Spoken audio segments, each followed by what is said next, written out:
এর প্রণাম জানিয়ে আমি কিছু বলছি বাবার। একদিন সন্ধেবেলায় অসীমদার বাড়িতে বাবাকে দর্শন করতে গেলাম। অনেক ভক্ত এসেছিল। সবাই বাবার চারপাশে বসে পড়লাম। জয়ন্তদা হারমোনিয়াম বাজিয়ে গান ধরলো, প্রেম ঘরে মন রে কহ রামকৃষ্ণ নাম। সবাই খুব সেই সুর আমরা উপভোগ করলাম। এর মধ্যে বাবা জল খেতে চাইলেন। কেউ একজন বাবাকে স্টিলের গ্লাসে এক গ্লাস জল দিলেন। বাবা সেই এক গ্লাস জল এক চুমুক নিচ্ছেন, মুখে ঘোরাচ্ছেন আর ধীরে ধীরে খাচ্ছেন। এভাবে প্রায় 10 মিনিট ধরে ওই গ্লাস খালি করলেন। আমরা দেখলাম বাবা যে বলতেন ইট দ্য লিকুইড, সেটা কিরকম। এরপর এক সময় ও মামুনি দিয়ে এসে বলল বাবা এখন স্নান করতে যাবেন। আমরা সবাই অন্য ঘরে বসে গল্প গুজব শুরু করলাম। এর মধ্যে অসীমদা সঙ্গে কথা হচ্ছিল। অসীমদা বলছিলেন যে ভারতবর্ষে অনেক গুরু পাওয়া যায়, অনেক গুরু পাওয়া যায়, কিন্তু সদ্গুরু পাওয়া যায় না। বাবা হচ্ছেন কিন্তু সদ্গুরু।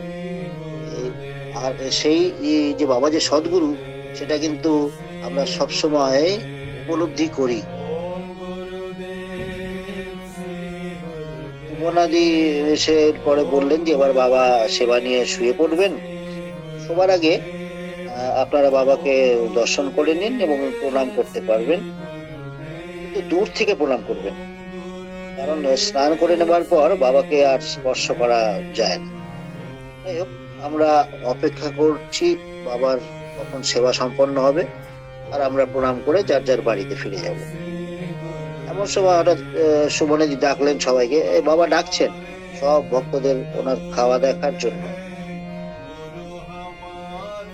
শুনেছি মহাপুরুষের ভোজন দর্শন করলে নাকি অনেক পুণ্য হয়। আমরা সেই পুণ্য লাভ করলাম।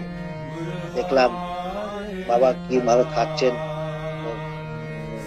এক জায়গায় বসে সুন্দর মাটিতে বসে নরম সেদ্ধ ভাত, সবজি সেদ্ধ, ডাল সেদ্ধ, এসব একসঙ্গে মেখে বাবা যে কি তৃপ্তি নিয়ে দুলে দুলে খেয়ে চলেছেন আমরা দেখলাম। বাবার ড্রিঙ্ক দ্য সলিড, এইটাও আমরা বাবার খাওয়া দেখে বুঝতে পারলাম যে ড্রিঙ্ক দ্য সলিড ব্যাপারটা কিরকম। এরপর বাবা শয্যা নেওয়ার আগে আমরা সবাই দূর থেকে বাবাকে প্রণাম করে যে যার বাড়িতে ফিরে এলাম। বাবার সাথে অনেক ভক্তরাই ছবি তুলতেন। ছবি তোলার কথা বললেই বাবা ফট করে নিজের গায়ের জামাটা খুলে ফেলতেন। বলতেন মহাপুরুষের অঙ্গ দর্শনে পুণ্য লাভ হয়। আমারও খুব ইচ্ছে হতো বাবার সাথে ছবি তোলার, কিন্তু এত ভক্ত পরিবৃত হয়ে থাকতেন যে আমার সুযোগই আসতো না। প্রত্যেকবারই ভাবতাম পরের বার কখনো ফাঁকা পেলে ছবি তুলব। ভাবতে ভাবতেই দিন চলে যেত। আর তারপরে বাবা তো আর দেহতেই থাকলেন না। মনটা খারাপ লাগতো মাঝে মাঝেই, এই স্বাদটা আমার পূরণ না হওয়াতে। সেদিন এই কয়েকদিন আগে অসীমদার লেখা যে দৈব কৃপায় রোগ মুক্তি সমস্যার সমাধান বইটা রয়েছে, ওইটা নিয়ে আমি একটু ঘাটাঘাটি করছিলাম আর কি। হঠাৎ দেখি ওখানে যে 108তম জন্মোৎসবের ছবি রয়েছে, সেই ছবিতে বাবার ঠিক পেছনেই আমি দাঁড়িয়ে আছি। এত আনন্দ হলো, আনন্দে মনটা ভরে উঠলো যে যা পাবো না বলে ভেবেছিলাম তা তো আমি অনেক আগেই পেয়ে গেছি।